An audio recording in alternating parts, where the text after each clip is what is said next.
The following is a production of DallasCowboys.com and the Dallas Cowboys Football Club. How about them Cowboys? Yeah! Go Cowboys! This is the DallasCowboys.com Draft Show.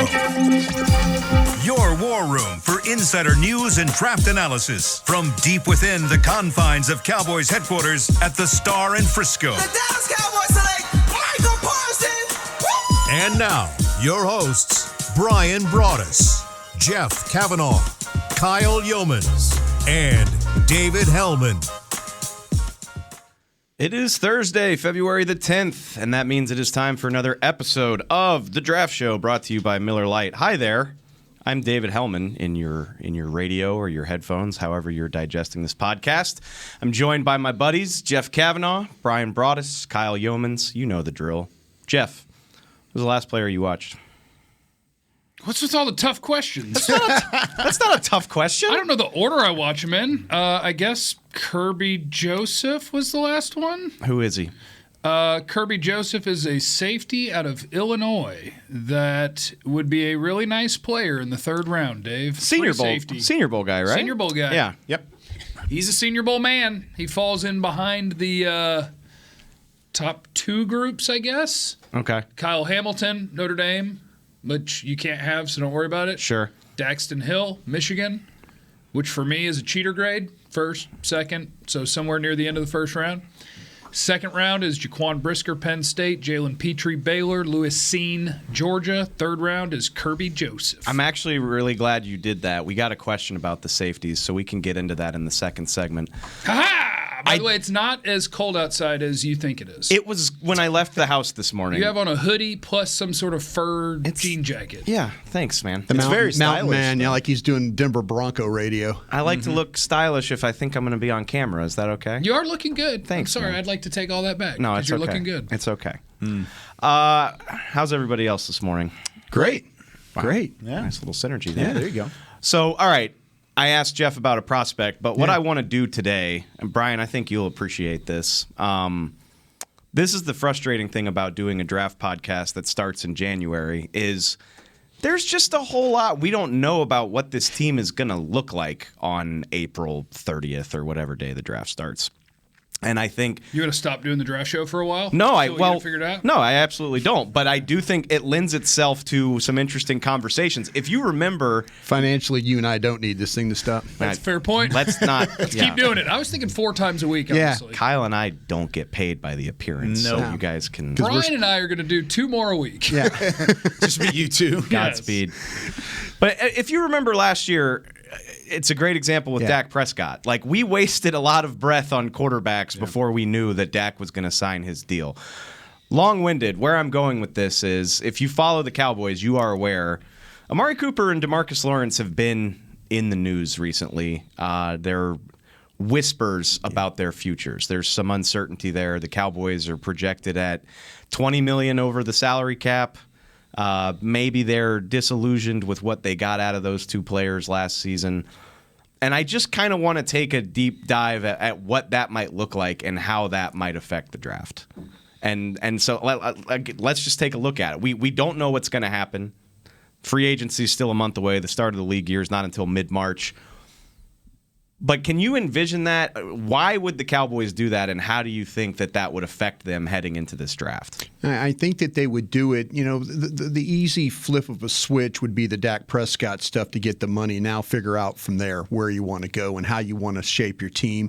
You know, talking to people outside of this building, you know, there's guys that believe that Tank Lawrence is going to be asked to take a reduction. You know, and whether he says yes or no could very well affect how things go for him and for the Cowboys going forward as far as the defensive end position goes. They've also got to consider what's going on with Randy Gregory as well. Do you take that money and then try and rally and get Randy Gregory? I think Randy Gregory is open to any ideas that you have, talking to some people once again outside the organization. So, yeah, I mean, it will affect how, you know, you got to have a path to, you know, where you want to get to under the cap and then give yourself the opportunity to go get some guys. This team, obviously, and the reason why we start talking about the draft here in January is because this team likes to draft. The Dallas Cowboys, that's something that they tell you, hey, we're glad we have Will McClay. We're glad we have these scouts. We're glad we do this 24/7. So I think that the way, once they figure out how they get under the cap, then now you'll start to see the direction of go. And it could, let's see what, happens with Amari Cooper. You can't totally blame Amari for what happened last year. I don't blame him at all. But we did plenty of shows, I know Jeff and I, that June conversations that you have is over and under, Amari Cooper, 1,200 yards, CeeDee Lamb, over 1,200. You do these shows and every one of them is, over. And then you get to the end of the year and everything is under. And you're like, okay.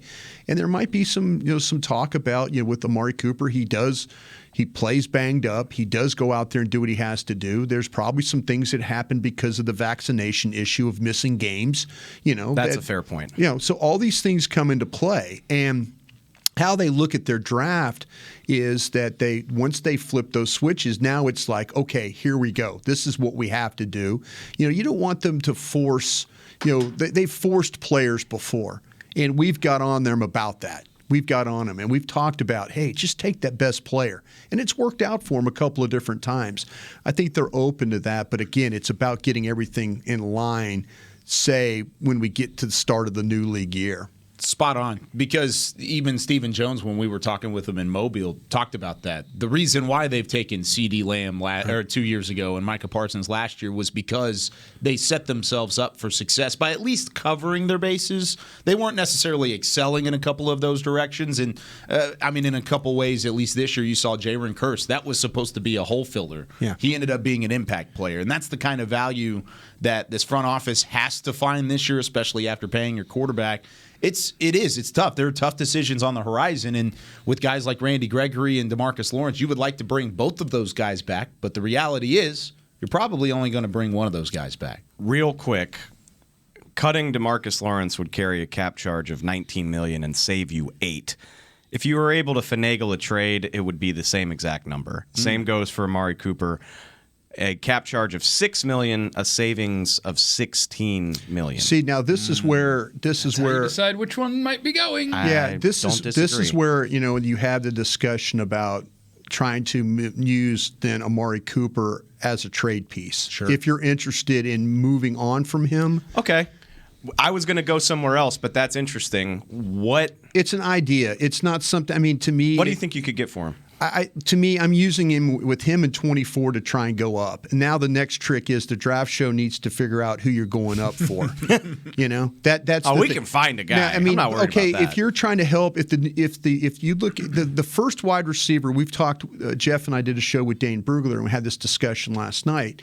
Is that when you look at the Jets. And Dane says the first wide receiver he has going off the board, Garrett Wilson, Ohio State, going to the Jets at 10. Okay, well, I'm going to give you an established wide receiver, for your trouble, for your pick. I'm going to give you an established guy, and I'm going to let you come and pick at 24. So maybe you use that to your, instead of saying, hey, we'll flip you a 2 or we'll do this or whatever, or flip you a 1, whatever. I think Amari Cooper, if to me, if I'm the Jets, I'm sitting and I'm looking, wow, I can have an established wide receiver, and I don't have to draft one that might be maybe, everybody wants to draft the next big receiver. The league has put a couple of them. If you look at Chase, the last couple of receivers, both LSU kids have done a really good job in the league, but everybody's looking for that next one, and maybe Wilson is that guy. But I'm going to give you a chance with your young quarterback to have a guy that's a route runner, a catcher, and all those things as an established pro. That's what I'm going to try and give you to move if I can. That's an interesting thought because if you want to move and if they'll take the deal, I'm targeting 3 spots. I'm going to 3 spots. I'm trying to go. You might want to go to the Commanders. The Commanders are a team that tried to sign him before. So you say, okay, well, hey, we'll let you come up, and maybe you'll feel more comfortable about your quarterback at 24 than you would at 11. Trade him within the division, eh? You know what? I'm really not interested in your feelings now. Yeah. I'm really not. I'm trying to win Can't trade games. scared. What about the Ravens at 14? Is that the third team? Yeah, I think to me that you look at the spots were 10, 11, and 14. I think were the 3 I was looking at. I would love to look at. I'm looking at the cap situation for these teams. You know, the Jets have $44 that's why I million in started. cap space. That's where I started. The Commanders have 30. Yeah. I don't know about the Ravens. Maybe not so much. Just $9 million in cap space. Like I say, you're going to need spots, and you maybe could float the ideas and stuff. But it's something. If you're going to move on from Amari Cooper, do it in a way that benefits maybe him and benefits you. Mm-hmm. Jeff, can you sell me on a path that this team improves without one or both of these players? Oh, absolutely. Do it, please, now. Because I'm not feeling the optimism. I can't sell you on them being better man for man on paper at all, but I could sell you on how in the world could this team not block for 2 months. If you have an offensive line that is competent and a quarterback who is further removed from a major surgery than a calf strain plus a shoulder in training camp, if you get your quarterback back to the way we're used to seeing him consistently play and you get him protected and you're able to block light boxes, which is asking very little of an NFL offensive line. I'm asking you, when the numbers are even, can you block them? The last 2-3 months of the season, the answer was no. So will you replicate the number of turnovers you forced on defense? Probably not. Will you be better by subtracting 2 Pro Bowl caliber players at important positions? No, not on paper. But if you give me my quarterback back and he looks confident and decisive and he's protected and you can run block, yeah, your team could be better. So I believe that. When you're trading up, if you're trading up and you're using Amari Cooper as that piece, is that meaning go and get in front of the Eagles to maybe try and go get your Linderbaum, or maybe go? I think that would be the tough part. And Brian, tell me if you have your brain in a certain place when you're going up. I might go get one of those tackles. Yep. Okay, so maybe it's Cross. Yeah. Maybe it's whichever that idea. whichever one of those tackles falls. Because I think Neal is going to go. I wouldn't be surprised at all if Evan Neal's the number 1 pick. I think the Alabama left tackle should go number 1, but they may pick an edge guy. Cross is your number 1. He is. So you would love that. I would absolutely if he's love there that, at 10, 12, 14 and you go get him, it's a perfect understudy for Tyron Smith, but can he play guard immediately, or am I trading up to have a guy watch? Well, what I'm doing, trading Tyron too? No, I'm putting Lyle Collins at left guard, and I'm playing Cross at right tackle. Okay. Yeah, that's what I'm going to do. What if Lyle's not game for that? Well, then I'm getting on the phone and I'm talking to the next team in the second round that would like Lyle Collins. I mean, he doesn't totally have an option. I mean, I guess he could say no, but it would be all right, then you're not going to play football, and that's going to make teams not want you very much. You're not going to play football here. It's an interesting thought. A guy with that kind of stature with some money in the bank has a little bit of leverage in terms of. I think he lost his leverage really when he decided that he didn't want to take drug tests and things like that. That's fair. I think that allegedly, sir. Yeah, allegedly. Yeah. So you're ready to move and shake, is what I hear from Brian's making big time moves. Brian's not messing around. Captain trade up. I do not support that, by the way. Captain trade up is evil. Opposite only side of trading down is allowed. You would support it if it didn't take one of your picks away, right? Yeah. Okay. I actually am pretty happy about picking at 24 in this draft. I am too. Yeah. Because when you ask me, like, hey, if you could trade up and let's say it's 6 or 8 spots, who would you pick? Yeah. My answer is going to be one of the guys I'm planning to pick at 24. You would already pick there. Because the league's just going to sort it out for me. Yeah. Like the 3 names that I'll just keep throwing until they're all off the board if they are. Kenyon Green, Texas A&M guard. Nakobe Dean, Georgia linebacker. Tyler Linderbaum, Iowa center. There's a better than, based on talking to my huge draft insider, Dane Brugler, last night, there's a better than 50% chance that one of those 3 is at 24. Yeah. And I'd be going up for one of them. And I don't have a giant preference between the 3. I'd be thrilled with any of them. So I don't need to go up. But if you wanted a corner or an offensive tackle, then you could. Maybe one of those corners. I mean, if you really, go get Derek Stingley. Stingley, sure. Yeah, people are whispering about Stingley because, and man, you just friggin' gritted your teeth bigger than You're an Texas. LSU guy. No, it's been 2 years plus since he put good tape out. I watched his tape from this year. He can still play. UCLA game's pretty good. He is still a sticky son of a biscuit. Then there's the when he wants to part of it. There you go. I mean, again, and I ripped Kyle for doing that the other day. But what are you saying? Stingley doesn't like sports? Where you got him? No. Oh, no. Fourth round, right? You got him in the fourth? I absolutely. It's funny.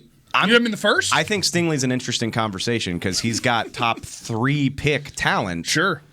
But I could see him. I mean, he's not going to slide to I would be shocked if he's there at 24. But I bet he's the second corner off the board. I could see him sliding. But where is that? I tell you what, could be anywhere from 9 or 10 to 24. What I learned last night in talking with Dane in these conversations we always have with each other is that his range on Lindenbaum was 16 to 30. He said 16 to 30, and I go, is there a bigger gap?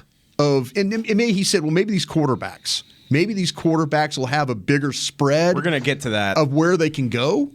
And I'm kind of thinking 16 to 30. I'm like, wow. Well, because Linderbaum's not going to go to a gap blocking team. No. So it limits the options a little bit because you're not going to have a 6'2", 290 guy and you're going to tell him, hey, your job is to tee off on the nose tackle and move him 5 yards. So your job is going to be we're running stretch, we're running zone. Yep. So that limits your So when options. he goes at 8, are we just going to look at each other and we had him right the whole time? I mean, no, seriously. I wouldn't be surprised at all if he goes 8. That's what I'm saying. I mean, Tyler Linderbaum's a top 10 player in this draft for me, easily. Yeah, easily. and that's what I mean. And Lance Zierlein, another guy. Lance really knows these offensive linemen really, really well. And he's like, listen, this is a top 8 player on my board.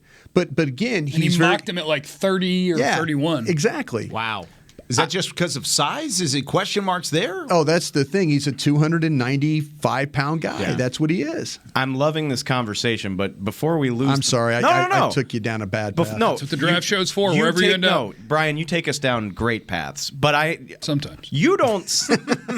I don't get the impression that any of y'all are sweating this uncertainty with these all-pro caliber players on the Cowboys roster. To me, it's going to work out either, they're going to do what they want to do, and they're going to ask Tank to take a pay cut, and he's going to tell them that no, I'm not. And then if they move on from him, Tank probably feels like he could get 2 years, $40 million.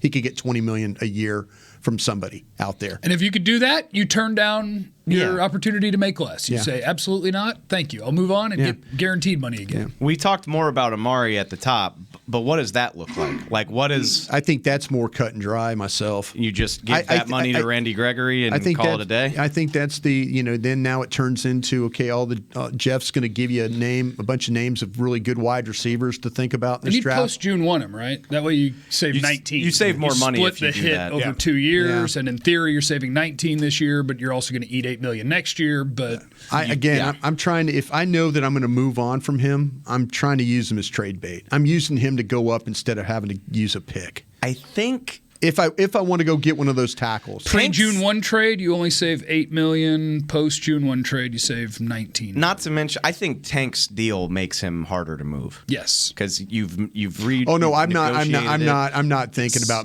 the Tank thing. Is either going to be. Oh, you were talking about Amari. I'm talking about Amari. I thought you were talking about trading Tank. Yeah, okay. the only one I really could think about was the Amari one myself. That's the one that, to me, that's a younger wide receiver, an established wide. 27? Yeah, established wide receiver, trying to help a team with a young quarterback. That's why I targeted the Jets at 10. Now, have any of you considered the alternative to talking about Amari or Tank being gone, which is some fans would like this team to be all in? So I went on overthecap.com the other day. You flipped a bunch of switches. I checked everyone who you could restructure. I mean, if you just restructure everyone, you keep everyone, and you have $50 million to spend. Now, it's going to hurt later. Wow. Because we're moving Tank money, Amari money, Zeke money, Dak money, Collins money, Tyron money, Zach money. 2 years down the road, it's going to hurt. Yeah, you're done. It's going to hurt. I'm at the lake. You're going to be the Saints. Point. You guys can handle it. You're going to be it. Saints. Your coach will quit because the building's on fire. Oh, I'm getting close to getting to the lake. Yeah, you would end up in Saints territory where your coach just quits because he's like, this doesn't look fun anymore. Got to go. And it's like, wait, but you did this to our cap. It's like, I got to go. I'll see you guys. Goodbye. I'm going to do TV. That's what you're supposed to do when you have a chance to get a championship, though. This team just won 12 games. You don't have a chance to win a championship? I don't know if they're as close as the Saints were during that window of time. I'm just asking. I think you could probably find a medium there, right? You can find a balance. I would restructure. You could restructure Amari. I would restructure Amari. I would do that. I'm not trying to play without him in 2022. Am I crazy? No, you're not. I don't think you're crazy according to me or you or him or him. No. But we don't get to pick. I was going to say It's not our decision. Brian makes the very apt point of like they're going to do what they're going to do. And we're going to just talk There's a about it. 31.2% chance Amari Cooper's here next year. There's a 54.2% chance Tank's going to be here. He's good with these Wow, you think percentages. I've Tank learned higher? this working with him on the radio. I think there's a better chance Tank is here because it's way easier to understand to your keep savings him with along the way. one. That Like makes with sense. him, Yeah, Tank is with just him, you're- harder to move. Yeah, with Tank, you're eating twice as much as you're saving. Right. With Amari, you're saving 2.5 times what you're eating. I just think it's much easier in terms of the math of what you're looking to do. Which one's easier to replace, though? Because I'm looking at this Neither. draft. I know. Neither one are going to be. I'll the tell you what, though, shoes this filled. defensive In end- theory, a The receiver. the edge spot is a lot easier. Brian's going to sell me on George Karlaftis. Is that what? I think I'm just I go think up in theory and get- receiver is much easiasier to replace than good edge play. No, to me, there's a couple of deep positions. I kind of, we were talking last night. Linebacker's another one. Edge, linebacker, receiver, safety. I mean, there's some good positions. The Cowboys sitting right where they are, I think, are going to be fine. But again, if you want to go, the only reason I would go up, in my opinion, is if I could get maybe the best corner or I could get the best offensive tackle out of this thing. That's what I'm thinking about. Because I might have a chance of getting the center at my spot. Sure. I do think there's a plethora of wide receivers available all the time. Now, I'm going to counter myself real quick. But you are talking wide receiver one, like real life number one. Yes. And number one wide receiver About versus time for that guy Pro CeeDee Lamb Bowl. to grow up, I think. Yeah, Versus versus kind of my thing is CeeDee Lamb. Hey, you has the theoretically should have a wide receiver one. You do have one. You drafted him at 17. He had over. Well, if Amari's gone 1,100 now, I yards. need a wide receiver 2 and a wide receiver 3. Yeah. Well, if you don't keep Amari, I think they would at least keep one or the other of Michael Gallup and/or Cedric Wilson. So there's your 2 potentially, maybe your 3. I would like and you're looking Cedric Wilson later probably down ever to keep than Gallup. I would rather keep Even with the Gallup. ACL, you think? I think people realize that Gallup will be healthy and ready to go. I really, He really just had surgery. do. I know, but I think he'll be. I think people will. He'll be ready in August. I'll ask the gang of 7. I'll see what they say. I think I want to keep Gallup because I don't want Cedric Wilson in the way. Cedric Wilson's in the way because he plays in the slot, and that means CD's not in the slot. You're in my way.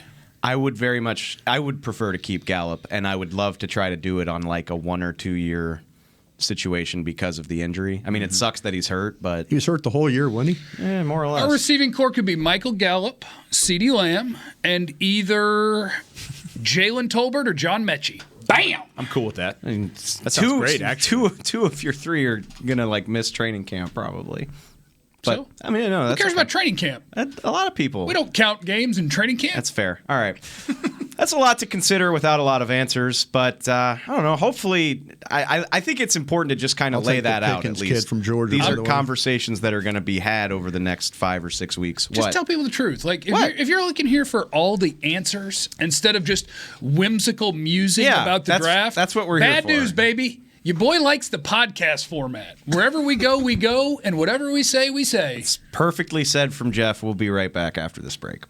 At Smoothie King, we are blending goodness to fuel your greatness. Every blend is crafted to help you achieve your health and fitness goals. Smoothie King uses only whole fruits and organic veggies. You'll never find sugary syrups or artificial flavors, colors, or preservatives. And unlike some other smoothie places, there are 0 grams of added sugar in many of our blends. Smoothie King is proud to be the official smoothie of the Dallas Cowboys. Place your order in the app or online for pickup or delivery. Smoothie King, rule the day.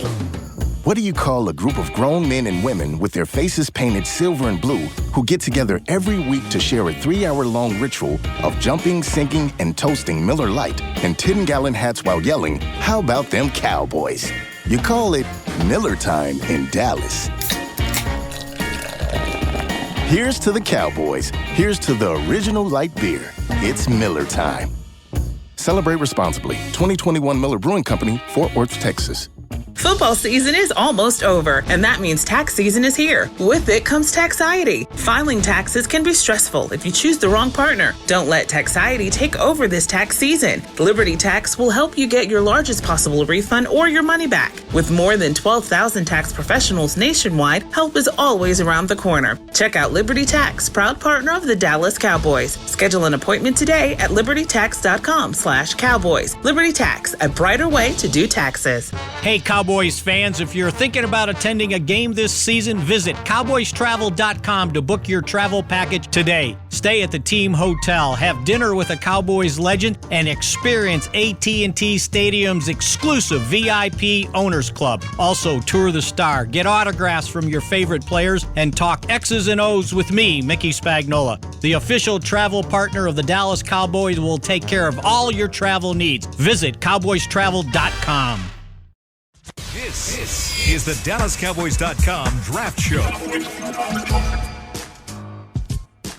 Head to AT&T Stadium March 5th and 6th for the legendary Western Weekend, featuring the 2022 PBR Global Cup, USA, and the American Rodeo. Don't miss this fun-filled weekend. Capped off with a performance by Grammy Award-winning superstars Tim McGraw and Faith Hill. I actually know those names. That's awesome. Get your tickets at SeatGeek.com, the official ticket provider of AT&T Stadium. That's March 5th and 6th. Welcome back to the Draft Show. Those South Americans are good bull riders. Is that right? Yeah. The Brazilians are really, really good at this bull riding stuff. I will take your word for it. North Americans, too. Don't know much about it. We're good bull riders. Yep. We're running late, so I'm just going to hop into it without any fanfare. Twitter on the 20. Twitter on the 20. You know it. Thank you. Just right off the rip. Man, that was late, dude. It was a robust conversation. It's okay. No, we're staying on track. I was just saying it was my fault. Yeah, screw you guys. Andrew wants you to compare Jabril Cox and Nakobe Dean. Are they similar or not similar players? I will say they are very not similar. I agree with that. Yeah. Jabril Cox, if you're a draft nerd like we are, my Jabril Cox very optimistic comp is he played college ball like Fred Warner played college ball. Lanky, long, smooth, easy coverage guy. Not necessarily a good run defender. Now, Fred Warner has turned into that. That's Jabril Cox. Like, long, big, rangy, but Veteran not coverage. Fair to say, but not violent, physical run filler. You're drafting Jabril Cox, or you drafted Jabril Cox for what he does away from the line of scrimmage. Correct. You're drafting Dean for what he does at the line of scrimmage. The biggest or behind it, the biggest difference, in my opinion, is that when you watch Cox play at LSU, he didn't always see it as quick. That was the thing. Once he saw it, though, he was gone. He was going to go get it. With Dean sees it before it's happening, and then he's gone. That's the biggest difference. You talk about long, lanky, and all that, and tall. One is 6'2", one is 6 foot. There's a difference. But different they both in every way. But they go to the ball. The thing about it is, though, it's how he initially sees and diagnoses the play. That's the biggest difference in my view. It's that quick recognition and the first step ability. Dean is so downhill and so fierce whenever he does see that. Takes Supercharged Nick Bolton. That is him. It's easy. It's easy to draw comparisons between guys that wear the same uniform, and he's not as big. But Dean just reminds me of Roquan Smith. The way that he's see that. right on the ball carrier the minute that he gets the ball. Yeah. Like he's just always there. The comp would be more between Devin Lloyd and Jabril Cox if you wanted to do a linebacker in this class. But again, I think Devin Lloyd is a better prospect because he is also good coming forward, making a bunch of plays on the other side of the line of scrimmage. Yeah. But he's your longer coverage backer. Good job there. I alluded to this in the first segment, but Mike just wants an idea of what you think about this safety class, the top of it at least. And we talked about Kyle, Jalen Petrie on Tuesday. I think there's some really good safeties. We've mentioned Kyle Hamilton. I think he's a generational type safety. I think he's going to come in, be a starter, and immediately be a star in this league, even with some of the height and maybe some of the quickness or concerns just based off of how big he is for the position. I don't have any concerns. I think he's a phenomenal player. Dax Hill right there from Michigan as well. He's a phenomenal player. Lewis Sign up at the top. Jaquan Brisker, signed, by the way, from Georgia. Brisker from Penn State. And I really like Sterling Weatherford out of Miami, Ohio. Saw him at the Senior Bowl. Got to watch a little bit of tape of him last week, just kind of in passing. I haven't done a complete report on him yet, but I like some of the stuff I saw from him. Another long, lanky, rangy safety who can play over the top, center field guy. I just think there's a lot of top-heavy guys in this class, but you could go down the list. I know, jokingly, the tongue-in-cheek was Jalen Petrie. Sure. I think there's guys in that range, second, third, fourth round, that Cam Taylor-Britt out of Nebraska, Kirby Joseph out of Illinois. You moved him to safety from corner, is what you did? Who? Taylor-Britt? Yes, I did. Okay. Yeah. That's a lot. There's some people projecting that. Yeah. Correct me if I'm wrong. I just get the sense Kyle Hamilton should be one of the first 10 or 12 players picked. Yes. And then it sounds like the rest of the good safeties in this Wow, do we get to 10 with the Jets? Ooh. Now you're talking. That's exciting. If you're telling me you watch him some more. if You don't like him? I watched like a half of a game of Kyle Hamilton because I'll be honest, the guys who you're not going to have a shot at, Why I wasn't- bother? I wasn't Yeah. in a hurry. Yeah. I'm not. So, why like, am I trying to watch? I watched Thibodeau? Aiden Hutchinson last night for the first time. What'd you Because- think? Because what do I care? Right. No, I'm with you. Because Was I'm he not going to impressive, get him. though? He's very good. Yeah. I actually would take Thibodeau over Hutchinson. I'm there too. but I had him that way as well. I feel bad now. I need to change that. yeah, You two both saying I don't that. want to agree with man, y'all. I'm out of But that. yeah, like Kyle Hamilton, I was watching him. I was like, the 6 foot, 220 pounder that keeps falling over. Like that's the top 5 player in this class. But I watched like a half of football. He's so pretty good. Which game did you watch? He's pretty good. Because I think Cincinnati? there's not a whole lot of wasted steps in his Let me game. see. Doesn't step Cincinnati. in the bucket. Yeah. Yeah, I watched that makes Cincinnati. sense. Like he makes one great play where he blitzes off the edge and jumps up and bats a ball down. You're like, holy crap, that's a condor that runs really fast. That's awesome. That's what And I then saw on his tape the rest of the time. And then I'm watching other plays, and I'm like, okay, he can't cover receivers. The stop and go isn't very good. He gets stuck in space. So look, the whole world doesn't think a guy's a top 5 player, and he's not good. So I just need to watch him more. Just wanted to put it out there. But the point I was going to make is outside of him, the rest of these guys sound like 30 to 60 type of Yeah. players, Yeah. like Yeah. that Sure. range. Yep. Well, I thought Hill might go before that. Yeah, the thing Hell. when I was watching Dax Hill play for Michigan the first time, I thought that was Dallas's pick at 24. Could be. I tweeted about it. I'm like, I just watched Dallas's pick at 24. This was He could play when I safety. He could first play- started, in December, looking at these Dan players. Quinn guy. Yeah, I kind of feel like though with these and Dane made a really good point last night is that maybe some of these guys that we think that might be 20 to 25 or 20 to 35, whatever guys. I don't think we're going to get our normal number of first round players, 18 to 20 guys. Oh, no, I have 4, 5, 6, 7, Yeah. 8, 9, 10, 11. Yeah, see what I'm saying? You're going to be down maybe 7 or 8 guys. So guys that you thought about that might be, at 17, maybe Green might be that example of guy. I think a lot of people have Green, the guard from A&M, in the first round. If you don't have some of those guys like that, Weidemeyer, the tight end from Texas A&M, I don't have him as a first round tight end, but he might be taking it 21, 22, 20, somewhere around there.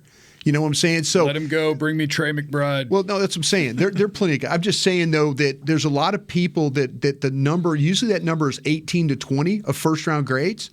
And if you only have, like Jeff's talking about, you have 11 to 13 first-round grades, that means there's going to be a lot of those guys like from 14 on your board. You're trying to tell me to prepare for chaos? Yes. Oh, yeah, this is going to be a wild one. This is going to be fun. This one's good. We always say it's going to be fun because of quarterbacks, but maybe the lack of them is going to make it fun. Remind me to go back to the safeties because that's the topic real quick. Okay. But just for fun, because like the guys, even I know it's early in mock drafts, who cares? They're just fun little exercises. But guys who are really plugged in, they look very different. You'll see Tyler Linderbaum in the top 10, then you'll see him at 31. You'll see Nakobe Dean at number 8, and then you'll see him at number 29.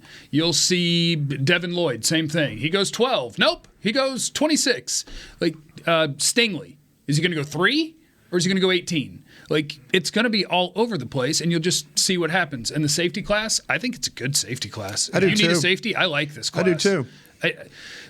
You have to see what happens because we are talking about ranges. Is there a chance that Kyle Hamilton, Daxton Hill, Jaquan Brisker, Jalen Petrie, Lewis Seen are all gone by the time you pick in the second round? Yeah. Yeah. But if not, one of those is a good second round pick. Yeah. Kirby Joseph, can I get him in the third, the Illinois guy? And there's still Probably. guys I got to watch. Yeah. But Verone McKinley out of Oregon. It's like Richie Grant and Trevon Merrick all over again. Except, But I in this think case, they were class- like safety 2 and 3. Yeah, I'm this talking class about is safeties much 5 better. and 6. That's fair.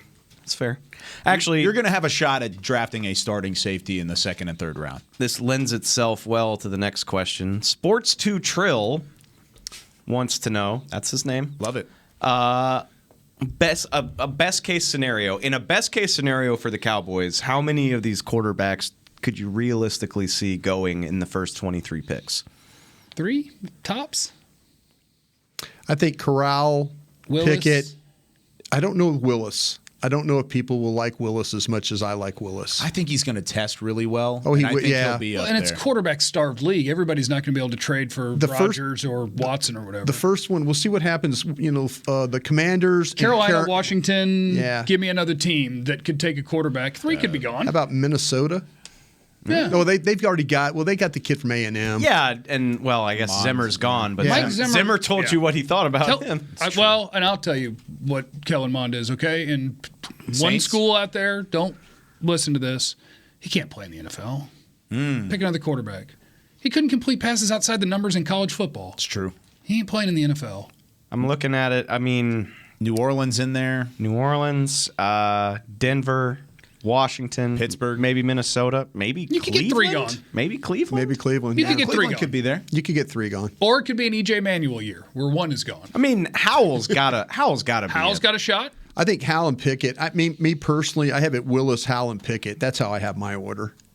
So At least 2 will be gone, and I bet 3 will be gone. I like where's Willis. I Corral like, on that list? Is he he's the first one. Oh, top he's, one. He's the Sorry. top one. The other 3 guys, I had the second round guys. Gotcha. Jason has a Senior Bowl follow-up.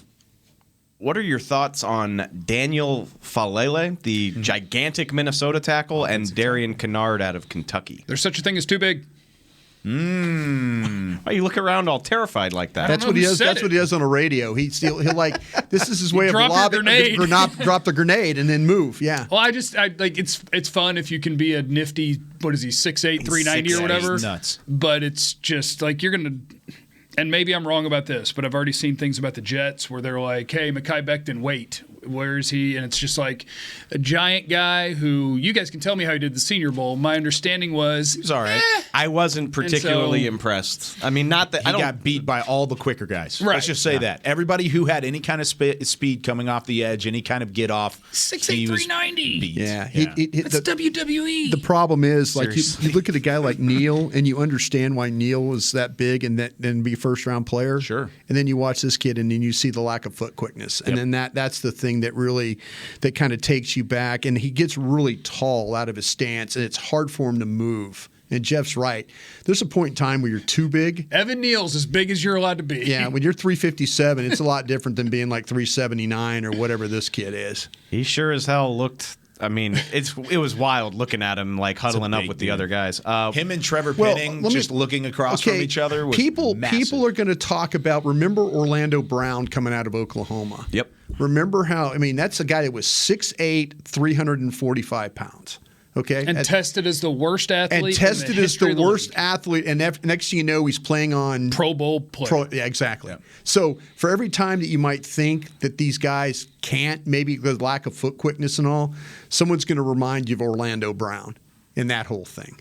About Kennard. Yeah, thoughts first. on Kennard? Yeah, I didn't necessarily think he lived up to the billing in Mobile, mostly because I think he's banged up. I think he's got a knee issue. He's wearing the braces on the knee. I mean, this is one of the most experienced guys in terms of college football and actual snaps throughout his career. I'm not impressed with the hand strength, with the quickness and the timing with his hands. I thought it left a little bit to be desired, especially when going up against guys like even Travis Jones and company This is throughout the Kennard? league. Yeah. This is Kennard. So I don't know. I was going into it expecting him to be the best lineman there. I used the word lumber or lumbery or lumbering Yeah. 6 times in my notes. He doesn't look. It's not a word I want in my scouting. He doesn't look report. smooth. He'll looks lock you up. clunky. He'll move you. He's strong as hell, Yeah. but he lumbers. Yeah, the thing about it is the balance. I mean, Yeah. you watch him in when his head goes down, he is toast.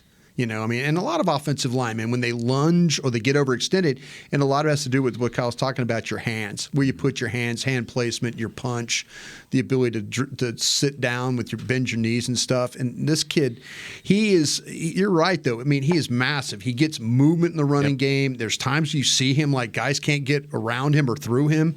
But then again, there's those balance issues that kind of like you grade him on 60 plays, 65 plays. 5 of the plays, it's like, oh, God, what just happened? Kind of a thing. So I think I know why John asked this question based on our first segment. He notes that Amari Cooper, what helped him so much here, he was Dak friendly. He got open, he got separation, he made life easy on Dak. Was Amari Dak friendly? He was in 2018, for sure, I think. Was he Dak friendly in 2018, or did it give you a good receiver?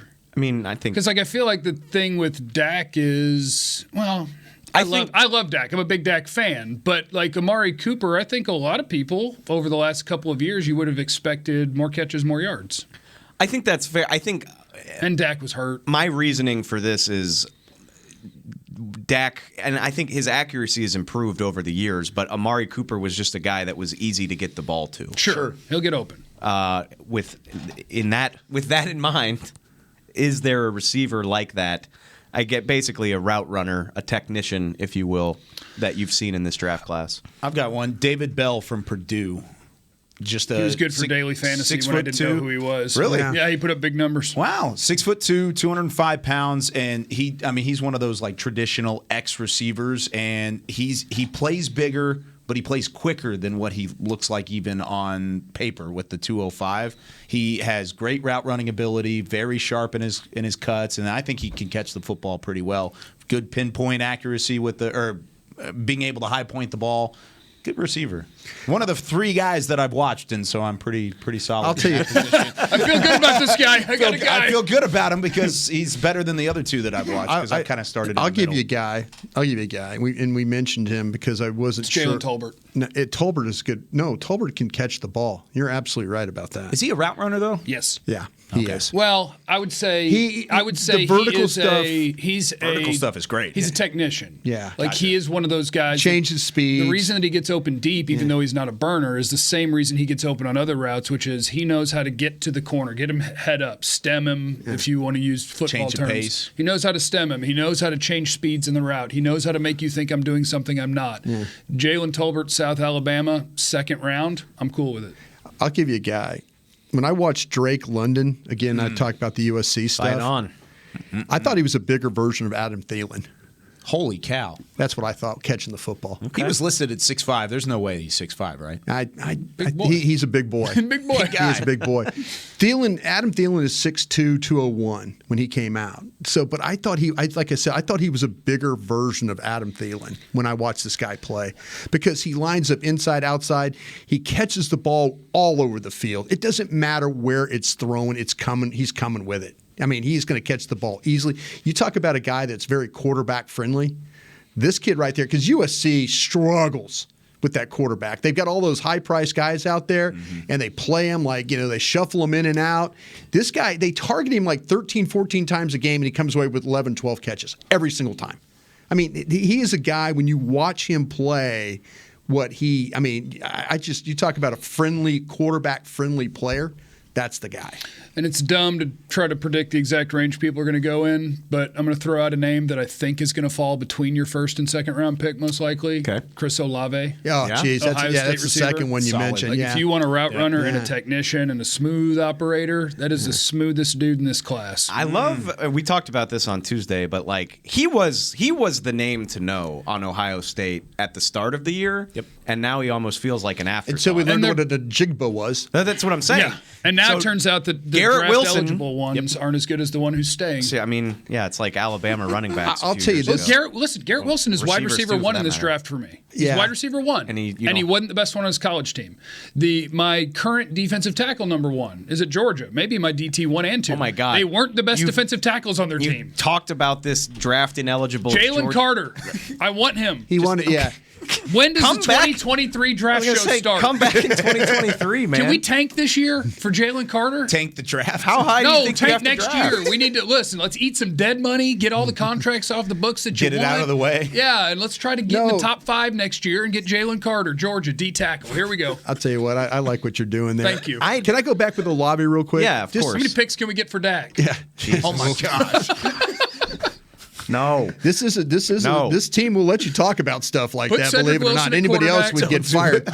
You just want to run like the wing Just team? say one thing about Olave real quick. Yeah, and what Cooper Jeff- Rush won a game. That with Olave, like most college players, it's like get one foot down and bounce kind of a guy. This guy's always getting 2. Sometimes 3. He knew he was going to be in the NFL. This guy knew he was going to be an NFL receiver. Every time you watch him tight throw, whatever, along the sidelines, end zone corner, whatever, 2 feet, 2 feet, 2 feet. He's not trying to just drag one. He's dragging. He's putting 2 down. He's building habits. Knowing that, but he's a slight guy. I mean, he's a 6'1". Not going to break tackles. Yeah, not he's gonna... 6'1". He's 182 pounds. I don't want to hear the slight stuff anymore after Devontae Smith. I mean, No, but the difference is Devontae Smith is a more explosive mover, so he can get off press and do a little more after catch. Like Olave's super smooth, but he's not going to really make you miss after. He's not going to run through an arm tackle. God, he might struggle against press, but if you tell me you can get him in the slot or get him a clean release, Chris Olave will be open. Are and you he going to will put him catch in the the ball. slot over CeeDee Lamb? Because earlier No. you said you wanted CeeDee I was Lamb about in to the say, slot. No. Is that troubling for I'm you? trying to go get you an make it X. interchangeable. You do make it Just all have them work. both play a little bit of everything. Which Yeah. is fine. You Go make it get a guy who interchangeable. can do both. Did you just trade Dak? Yeah. Well, I was trying to get Jalen Carter. Have you seen him play? Okay. Where's number 88 at Georgia?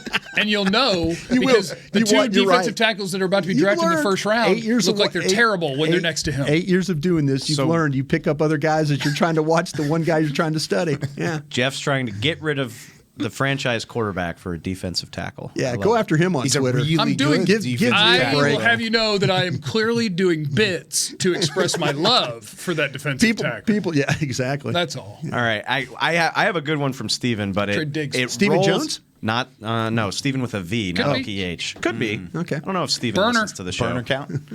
Somebody, I know people inside the organization listen to this, so if you're listening, shoot me a text and tell me if Steven listens to the draft show. Thank you for not firing me from this one yet. We will be back after this break. We are all kinds of behind schedule today, but stick with us. We'll be right back. Football season is almost over, and that means tax season is here. With it comes taxiety. Filing taxes can be stressful if you choose the wrong partner. Don't let taxiety take over this tax season. Liberty Tax will help you get your largest possible refund or your money back. With more than 12,000 tax professionals nationwide, help is always around the corner. Check out Liberty Tax, proud partner of the Dallas Cowboys. Schedule an appointment today at libertytax.com/cowboys. Liberty Tax, a brighter way to do taxes. Hey, Cowboys fans, if you're thinking about attending a game this season, visit cowboystravel.com to book your travel package today. Stay at the team hotel, have dinner with a Cowboys legend, and experience AT&T Stadium's exclusive VIP Owners Club. Also, tour the Star, get autographs from your favorite players, and talk X's and O's with me, Mickey Spagnola. The official travel partner of the Dallas Cowboys will take care of all your travel needs. Visit cowboystravel.com. What do you call a group of grown men and women with their faces painted silver and blue who get together every week to share a 3-hour-long ritual of jumping, sinking, and toasting Miller Lite in 10-gallon hats while yelling, "How about them Cowboys?" You call it Miller Time in Dallas. Here's to the Cowboys. Here's to the original light beer. It's Miller Time. Celebrate responsibly. 2021 Miller Brewing Company, Fort Worth, Texas. This is Chad Hennings, former cowboy and proud veteran of the United States Air Force. When my fellow military veterans choose VA, they receive life-changing benefits from the Department of Veterans Affairs. If you are a veteran, you may be eligible for healthcare, education, and training benefits, a home loan guarantee, housing assistance, and more. Choose VA for the benefits you've earned. Visit choose.va.gov to learn more. That's choose.va.gov.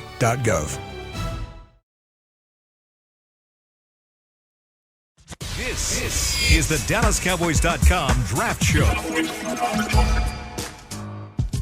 Whether you're watching from home or cheering in the stands, with Essilor lenses, you'll see every exciting play. Book an appointment at your local Essilor experts and find the perfect Essilor lens for you. See more. Do more. Essilor. I'm wearing them right now. Oh, yeah. Essilors, yeah. You get those. I need to get some new ones. Essilor kind of sounds like an elf from Lord of the Rings. They're really nice folks. They do a great job. Awesome. They do a great Right? job. Vanity Fair. also really Essilor. do. Yeah. Vanity Fair did a big expose on the Rings of Power show that's coming out. They did not. It's good stuff. I'll send it to you. Thank you. It's like Sorry. a podcast you two can do. Dude, What is going on? let's get it. Jeff and I What are are the Tolkien rings? nerds. In Yeah, every Middle time. Earth. Both Yes, like J.R.R. The Tolkien. new show. Yeah. Is that on HBO Max? Dirt on their Amazon face, Prime. guys. Amazon Yeah. Prime. Yeah, it's going to be a mud on the face show. Brian. Mud on the face guy. All right. That's what it should be called. Mud on the face. Look, Shout out and to you Tom can- Bombadil. That's all I want And to you say. could dress up like one of them. we don't have time to do wear this. some leather. You, And Brian, you had some fur on earlier. Brian refused to watch Game of Thrones, but he wanted so desperately to be part of the conversation that he would like read the recaps. He's like, "Oh, that show's stupid, but I'll be damned if I'm not going to be able to talk." Tell me about this damn dragon that's whipping everybody's ass. Hey, Our buddy Skin would do the same thing. He would watch like 8 minutes and then just start screaming about dragons the next day. He'd be like, "Boy, that dragon stuff, huh?" just watch the show. Wow. Just watch the show. Mud on your face All show. right. Yeah, maybe Jeff and I will launch a Tolkien podcast. Maybe Let's we'll do go. that. Hilarious. So this is what I wanted to talk about anyway, sort of. But Steven, all right, so we'll start with Steven's question. How do you pre-free agency, we obviously know a lot's going to change, but how do you rank right now these needs? Receiver, linebacker, safety, edge. Right this second. Right this Right second. this second. We can't predict what's going to happen between now and March 16th. Okay, this is going to change, and it doesn't matter because it's also the least valuable position of the group. Technically, right now, safety's number one. I agree. And linebacker's probably number two. There you go. Because you don't have enough on the roster. There you go. Just pure bodies. You need them. You got to sign them. You got to find a way to fill those holes prior to draft. Once we get to, because otherwise your starting safeties right now are Donovan Wilson and Israel Mukwamu. Yep. Those would be your starting safeties. Those are the only They're two on the under roster. contract, yeah. My And your goodness. starting linebackers would be Jabril Cox and Micah Parsons, and you have Francis Bernard hanging out somewhere. He's there. And that's it. You don't have enough players at those spots. They will fix that in free agency, and this order will change. But today, that's it. Well, Randy Gregory's a free agent. Edge is a need. And going back to My our man's absolutely right. receiver and edge, again, this ties into what we talked about in the first segment. He said it's gonna if it changes. I'm terrified at what that could look like in a month. Because right this second, you could play receiver because you have Amari Cooper, CeeDee Lamb, Simi Fihoko. But whatever. sounds Well, and if you bring back Jaron Kearse, this whole list could flip. Because I And it agree will. with you on the order. It could completely think it'll- reverse. yes. It'll be wide receiver first, then edge, then you Okay, go into linebacker. So then now to try to safety. predict the future for me. What do you see it being when all is said and done? Wide receiver first, then going into Well, edge. okay, let's do most likely that they will plug with a body they believe is capable of starting. Because in theory, they're going to get all of it filled in, right? They're going to get That's what they do. They'll get every random year. free agents so that they can draft close to their board. Because of the way they seem to value safety, I would imagine they're going to bring at least one of them back. Yeah. And safety will go away as one of your biggest Safety will needs. become. I think safety will become either 3 or 4. Right. Safety will probably go away. I'm calling my. I think Malik Hooker is a starter here next year. I think Hooker and Kearse are back, in my opinion. I don't know about Kearse, I man. think the reason why Kearse would stay is because I think he would take a little bit less money than he could get elsewhere just to be back with Dan Quinn. And 'Cause is Dan his Quinn market value what we think it is? Like, we know he had a good year. does the rest Does of the league think that he had a good year and is great going to? point. I don't know. Well, if also you might be in a situation too. We were talking about all these safeties in the draft. Somebody might say we don't need to go get this guy. I mean, we'll that's just draft fair. a kid. I just look at it in the sense that Kearse is a 7th-year vet, drafted in the 6th round. He signed here for $1 million. Like, he's never had a real NFL payday. And so if somebody offers him something, I could, yeah. I would take it. He's like, this might be the only chance I ever have to make good NFL money. But why couldn't you get that here, though? Because Dan Quinn could go across the hall and say, I need We this don't guy. have no money. Kyle. I know. But Cowboys whenever don't pay. everything That's the Randy's everything getting our takes money. out- yeah, maybe. That's probably right. Let me ask you this though, guys. The number one need, if all things flip, is going to be wide receiver. I agree. Because Left guard. well, you were talking about earlier, and you mentioned about the whole thing about the quarterback and blocking and Right. all that stuff like that. But if this guy's got nobody to throw the ball to, Yeah. you got to help your quarterback, right? Yeah. I mean, we saw what receiver by committee. You and I lived receiver by committee. Worst. Yeah, The we worst, lived that. like 8 weeks ever. Yeah, we lived that. Rookie Gallup was the best receiver, okay, maybe? if you want to throw in the sneaky, it's not a sneaky need, but the left guard spot is a need, unless they address it with putting their golden child at right tackle and moving Lyle Collins to left guard. Yeah. That's where this thing can that they could take everything out of. Now adding a guy or two, sure, let's do it. But as far as a need, if they move Collins, that's going to take them out of draft in a Green or somebody like that, I believe. My bold prediction, or you can tell me if it's bold. Okay. One of their first 3 picks, and quite possibly 2, is going to be a receiver. I don't think that's day that 1 bold. or 2. They will pick a wide receiver. They're looking at receivers. I don't think that's that bold because Here I thought I brought something spicy, bold, and tangy to the table. Anything's possible. Dave to tell me it's bland. If you would have said that in the middle of the bland. season, it would have been bold. If you would have said that in week 14, hey, they're going to go get a wide receiver in the first 3 rounds of the draft. Me in the face. I'm just not optimistic. There's this glass between us. I can't get to you. Well, you have good reach. You're a former offensive Yeah, line. you might cut my Swing arm. your arms down by your kneecaps. He got me on Tuesday. Bigfoot. Yeah, you reached Kyle.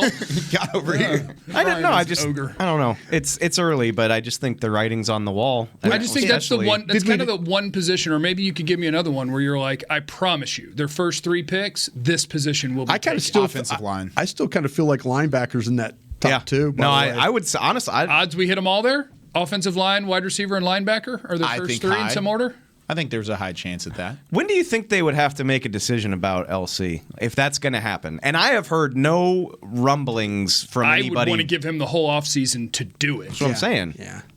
See, you won't If he's hear gonna do that it. because But even then, go draft in center, though. We need to be smarter about the questions that we might ask when that pre-draft meeting about moving guys around. You know, we might not see this until we get out there to the OTA practices. No way. And they're No. already and then Lyle Collins is Well, playing now left guard. you just called me out, so and you can but tell- now I'm going to make it a point to ask about it at the combine. But I'm also saying this though, the question needs to be asked. Is there any consideration of moving? See, to me, after the failure of the second time, well, it really wasn't a failure, but after they moved McGovern out, I would have gone ahead and put Collins over at guard and put Steele at right tackle, just to see. Give me 4. Hey, we're not running the ball. We're really not protecting. Is it really the problem at the left guard spot? And I would have at least looked at that to kind of get an idea. But to me, personally, like I said, if you go up in this draft, I'm going to go get one of those tackles, and I'm going to move Collins to left guard. That's what I'm going to do. That's the guy I'm going for. If I'm going to try and fix this off. So your dream scenario is Charles Cross? Yeah. If I'm going to go, I'm going to get one of these tackles. And then what happens when the left tackle breaks down, I'm going to take Cross, I'm going to move him to the other side, and I got Steele, and I'm going to plug him in. You know, that's what I'm going to do. I was starting to get excited, and then I remembered that this future doesn't involve Amari Cooper, and that bummed me out a little bit. Yep, not going to lie. Trade down, pick Zion Johnson. Captain trade down. It's my early captain trade down dream. Would he be your trade back guy? Yeah. Boston College guard Zion Johnson. Yeah. I think some NFL teams will have him as their top guard based on listening to people. Yeah. And I love Not him. wrong. So, yeah, Zion Johnson, you move down, find me a way to get another second rounder or early third or whatever. Another thing to just throw in here, and I mentioned this a moment ago, but if you're doing these 2 scenarios and you're fixing the guard spot and the tackle spot and you're a little bit thin at wide receiver, you're also going back to Tyler Biadasz at center again for an entire NFL season. Am I crazy if I don't think that's a big deal?